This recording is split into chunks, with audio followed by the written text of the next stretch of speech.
Vitamin D और calcium इनका भी आपस में कनेक्शन होता है। जब हमारी बॉडी के अंदर विटामिन डी की कमी होने लगती है तो हम कैल्शियम को अच्छे से एब्जॉर्व नहीं कर पाते हैं, और कहा जाता है कि अगर विटामिन डी ज़्यादा है तो हम कैल्शियम को और ज़्यादा एब्जॉर्व करने लगते हैं।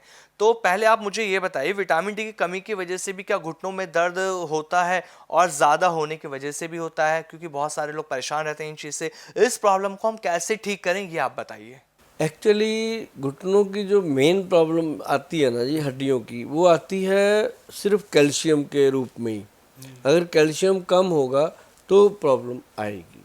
अच्छा गोल साहब, विटामिन डी और कैल्शियम आपस में लिंक है।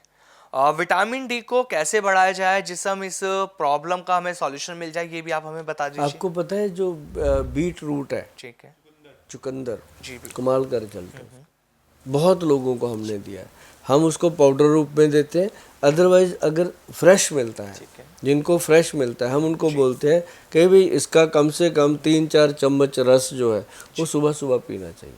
और साथ में आंवला, आंवला जो है वो हमेशा विटामिन डी और कैल्शियम और उसके साथ B12, और B12 भी बहुत लोगों का कमी रहता है, वो उसकी कमी होना भी शरीर के दर्दों का कारण बनता है। तो ये चीज़ों को, जो आंवला पाउडर है और बीट रूट पाउडर है, या बीट रूट जो फ्रेश मिल जाए जूस, जो आंवले का फ्रेश जूस, वो कमाल करता है। गोयल साहब, एक चीज़ और मैं आपसे पूछना चाहता हूँ। कहते हैं कि अगर आप लोगों को घुटने की प्रॉब्लम है, घुटने में लगातार आपके दर्द बना रहता है, तो इसके पीछे वात का कारण है, मतलब वात की बीमारी है।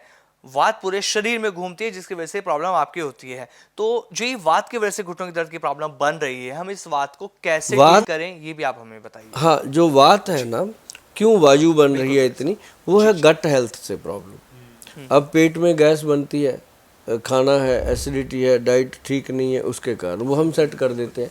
लेकिन लोगों को सबसे ज़्यादा अगर ये प्रॉब्लम से बचने का सल्यूशन बताया जाए तो वो है पंचम हल्दी। अच्छा गोयल साहब, मतलब 5 हल्दियाँ? 5 हल्दियों का मिश्रण है पंचम हल्दी। एक है उसमें काली हल्दी जो शरीर का ऑरा बढ़ाती है, और एक है उसके अंदर अम्बा हल्दी, और एक है दारू हल्दी जो यूरिक एसिड, यूरिया, जो इन चीज़ों को कंट्रोल कर देती है, और एक उसमें है येलो हल्दी जो एंटीसेप्टिक का काम करती है। मतलब वही जो नॉर्मली हम अपने घर में यूज़ करते हैं वो वही। एंटीसेप्टिक का काम करती है, वो बढ़िया चीज़ है। और एक इसमें है जंगली हल्दी जो नसों के अंदर ब्लड सर्कुलेशन को बनाती है। 5 हल्दियों का ये मिश्रण बनाया जाए, ये आपने सुना होगा, और इसको आप नोट कर लीजिएगा। नोट करके आप कहीं भी किसी भी पंसारी से जा कर के मांगोगे जो जड़ी बूटी बेचते हैं, उनको बोलोगे कि ये 5 चीज़ें दे दो जी, गोयल साहब ने बताई थी। अगर वो फिर भी उसको समझना है तो वीडियो दिखा देना। और साथ में पंसारी भाई साहब को मैं बोलता हूँ कि अगर आप उनको सही चीज़ें दोगे तो वो आपको बार बार आके आपको मिलेंगे और लोगों को भी बताएंगे आपसे, और आपकी क्लाइंटेस बढ़ेगी। मेरे कहने का यही मतलब है कि इसको थोड़ा अच्छे से उनको दे दीजिएगा, साफ़ सुथरा। वैसे तो हर पंसारी बहुत सीरियसली काम करते हैं, फिर भी बीच में कुछ ऐसे होते हैं जो परवाह नहीं करते कि दे दिया, जो पड़ा है दे दिया। लेकिन ये जो है 5 चीज़ों का जो मिश्रण है, कमाल का मिश्रण है, और इसके साथ बाय पूरी तरह कंट्रोल होती है। और अगर दूध के अंदर, और आपको मैं बताऊं, और बड़ी पेन किलर पंचम हल्दी आधा चम्मच, उसमें 1 चुटकी भर काली मिर्च का पाउडर, और उसके अंदर 1 चुटकी भर हींग मिला करके अगर पी ले तो ये एक पेन किलर की तरह काम करती है।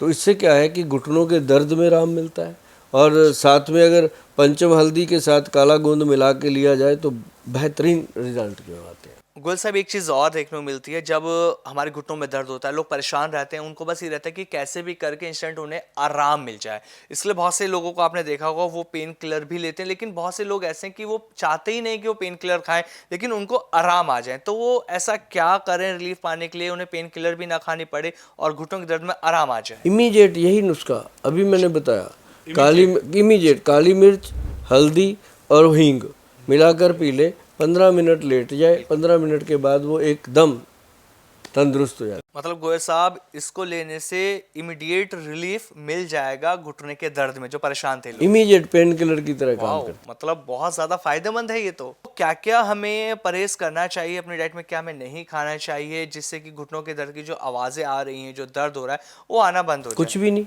भाईवादी की चीज़ें छोड़ दो, और जिसमें माँ है, राजमा, आलू, उड़द की दाल है, राजमा है, आलू, चावल, अरबी, भिंडी, सफ़ेद चने और वो चिकनाई वाली सब्जियां, ये बंद करके हरी सब्जियां खाओ। बचाए क्या है खाने बचाई को? सब कुछ। 56 भोग होते हैं, मैंने तो 7 बंद लेकिन किए। लोग तो यही कहेंगे ना कि गोयल साहब आपने तो हमारा सब कुछ छुड़वा दिया ना, घुटनों के दर्द का परहेज पूछा था और आपने तो सब बंद कर दिया। कुछ भी नहीं छुड़वाया। 49 आपके लिए खाने को दे दिए। सैलड खाओ सुबह, उसका फ्रूट खाओ, क्या नहीं खाने को, दुनिया भर का पड़ा है। खट्टी चीजें घुटनों के दर्द में खा सकते हैं? मुझे तो लगता है हम उनको कुछ भी ऐसा मना नहीं करते कि नहीं खाना, लेकिन हम उनको बोलते हैं नींबू तो बिल्कुल नहीं खाना। नींबू बाई का घर होता है, बाई करता है। नींबू नहीं खाना। और जितने ये अचार हैं, मुरब्बे हैं, ये नहीं खाने जो खटाई वाले हैं। अच्छा, तो खट्टे में क्या क्या खा सकते हैं ये भी बताइए आप। वो सिरका जो है वो एक औषध का काम करते हैं। अब सिरका किस चीज़ का लेते हैं, सेब का लेते हैं या किस चीज़ का वो सिरका लेते हैं, वो देखना होता है। मतलब गोयल साहब आप ये कहना चाह रहे हैं कि हमें उन चीज़ों को बिल्कुल छोड़ देना चाहिए, अपनी डाइट में से हटा देना चाहिए, खाना बिल्कुल छोड़ना चाहिए, जिससे हमारे शरीर के अंदर वात बनती है। वात परहेजी होती है तो उसकी जगह पे त्रिफला पाउडर लेता रहे। शाम को 5 बजे जेंट्स के लिए, 5 बजे लेडीज़ के लिए सुबह। तो ये मतलब सुबह लेडीज़ लें, शाम को लें भाई साहब, तो कमाल के रिजल्ट है। और जितनी बाई बात दी है, जितनी डाइजेशन में प्रॉब्लम है, उसी ने कवर कर देनी है। बहुत सारे लोग ऐसे होते हैं ना, उन्हें आइसक्रीम और कोल्ड ड्रिंक बहुत ज़्यादा पसंद है, शौकीन होते हैं वो इन चीज़ों के, तो वो क्या देखो, जो जिसको एक बार घुटनों में दर्द हो गया, जब शरीर में दर्द हो गया, जो हड्डियों से रिलेटेड कोई प्रॉब्लम हो गई, उनके लिए ठंडा खट्टा तो बिल्कुल मना होता है। गुल साहब, जैसे कि अब सर्दियों का मौसम चल रहा है, लोग गर्म पानी से नहाते हैं, और जिन्हें घुटनों के दर्द की प्रॉब्लम है तो क्या वो गर्म पानी से नहा सकते हैं? उनको किसी तरह का कोई नुकसान तो नहीं होगा गर्म पानी से नहीं, नहाने कोई से? प्रॉब्लम नहीं है, गर्म पानी से नहाना चाहिए। और साथ ही अब सर्दियाँ आ गई हैं, च्यवनप्राश खाना चाहिए। हाँ, बहुत बढ़िया कंपनी का और महंगे वाला, जो 3-4 हज़ार रुपये किलो होता है च्यवनप्राश, वो खाना चाहिए।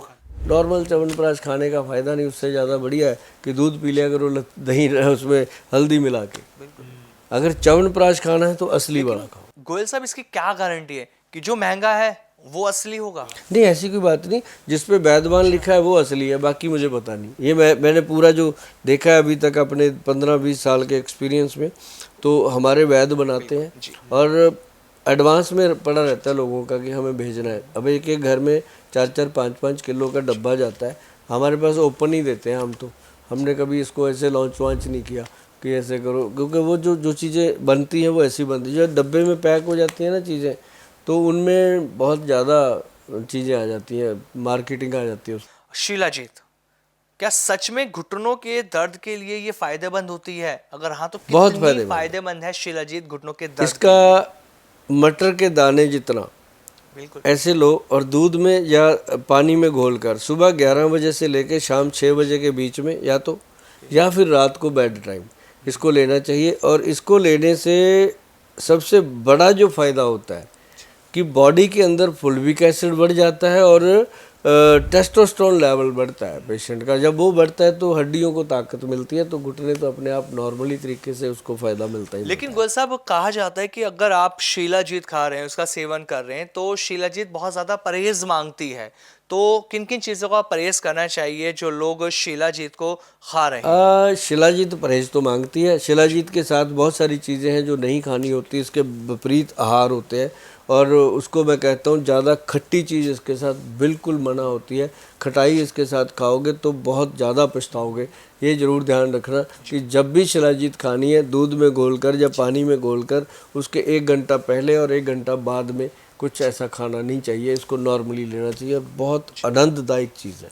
गोयल साहब, मैंने एक चीज़ और सुनी है, कहा जाता है कि शिलाजीत का जब आप सेवन कर रहे हैं तो जो गहत की दाल होती है वो नहीं खानी चाहिए, क्योंकि वो इसके विपरीत होती बिल्कुल है। बिल्कुल विपरीत होती है। पहले कुछ खा लो, बाद में कुछ खा लो, कोई दिक्कत नहीं है, क्योंकि शिलाजीत 1 घंटे में अपनी बॉडी में डिजॉल्व हो जाती अच्छा गोयल साहब, एक चीज़ और है, एक मिथ ना लोगों के अंदर बहुत ज़्यादा बना रहता है कि उन्हें लगता है कि जो लोग घी कम खाते हैं, फैटी एसिड कम खाते हैं, तो उनमें घुटनों की समस्या ज़्यादा बढ़ सकती है। है, बढ़ सकती तो है। ये क्या सच है? उनको घी मना कर दिया जाता है, डायरी प्रोडक्ट मना कर दिया जाता है, क्योंकि घुटनों में चिकनाहट चाहिए हमें, वो मिलेगी कहाँ से। हाँ, मैं ये कहना ज़रूर चाहूँगा कि जिन लोगों को ट्राइग्लिसराइड हैं या ज़्यादा कोलेस्ट्रॉल लेवल बढ़ा हुआ है बॉडी का, वो उन लोगों के लिए जो देसी घी है वो गाय का सबसे बेहतर है। और अगर नहीं आपको लगता कि नहीं है तो आप बादाम का तेल लीजिए, जैतून का तेल लीजिए, तिल का तेल लीजिए, इस तरह की चीज़ें खाओगे, मूंगफली का तेल लीजिए, वो उससे भी ज़्यादा फायदेमंद है। तो ये चीज़ें। बिल्कुल गोयल साहब, जिस तरह से आज आपने इस पूरे पॉडकास्ट के अंदर जो नुस्खे बताएं, एक घरेलू नुस्खे, बहुत शानदार ये नुस्खे मुझे लगे, क्योंकि लोग परेशान रहते हैं कि उनके घुटनों का दर्द जा नहीं रहा, वो चल नहीं पाते, सीढ़ियाँ चलने में परेशानी हो रही है, लेकिन ये नुस्खे करके उनको आराम मिलना शुरू हो जाए, क्योंकि आपके नुस्खे ना बहुत कारगर साबित होते हैं, लोगों को बहुत ज़्यादा फायदा मिल रहा है। तो आपने जिस तरह से हमें बताया, मैं लोगों से यही कहना चाहूँगा कि अगर और भी कोई समस्या है, कोई परेशानी है, वो उन्हें लगता है कि उनकी प्रॉब्लम ठीक नहीं हो रही, तो गोयल साहब के नुस्खे अपना के देखिए, और वो हमें कमेंट करके भी गोयल साहब बताएंगे कि हम आपसे किस बारे में आगे बात करें, तो हम ज़रूर उस टॉपिक पे बात करेंगे। गोयल साहब, बहुत बहुत धन्यवाद आपका हमारे पॉडकास्ट में जुड़ने जी के लिए। धन्यवाद। नमस्कार गोयल साहब।